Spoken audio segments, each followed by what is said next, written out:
Building the Keystone pipeline wouldn't do much to impact climate change. Those are the findings from a new Obama administration report out today. Welcome to your Friday afternoon news hub. I'm Sarah Murray.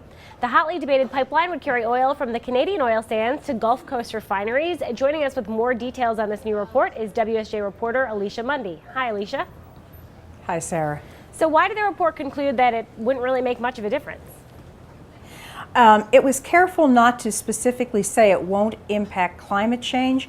What the bottom line was that the pipeline will not significantly increase or won't impact the amount of tar sands, the amount of oil sands coming out of the ground, the amount that will get delivered or refined. And they're kind of focused on that one thing. So the amount of oil won't change whether you have the pipeline or some other form of delivery. And that's what the report is hanging on. Now, environmental groups have been really nervous about this pipeline. They did think it would impact climate change. Do they have anything to say about these findings? Initially, environmental groups are a little concerned because the finding of this report by the State Department is relatively similar to the State Department's report that came out in March a year ago, March of 2013.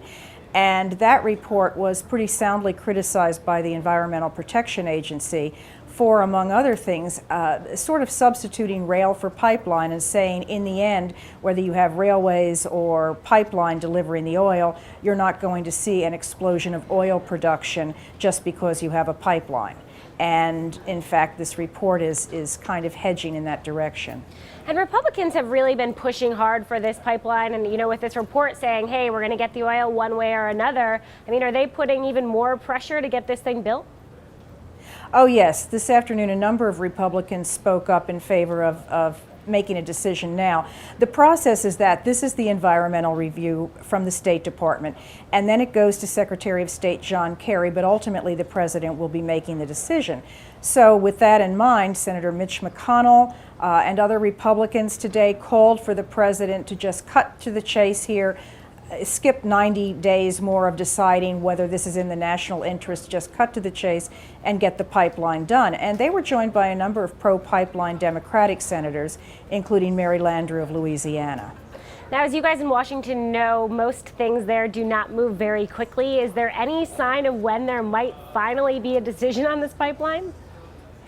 No, although it's still a conundrum to everyone how it got to last this long and how you ended up in the middle of the midterm elections with this pipeline that's such a controversy still hanging there. But right now, they've opened up, I think it's a 90-day period of comment from other agencies and sort of everyone else, at least 8 other agencies, who get to then weigh in and say, do you now think, based on this report, that building the pipeline is a matter of national interest, that it's good for the nation? And then at that point, it still goes to the President, who by then will have heard from every member of the Senate and every lobbyist in Washington.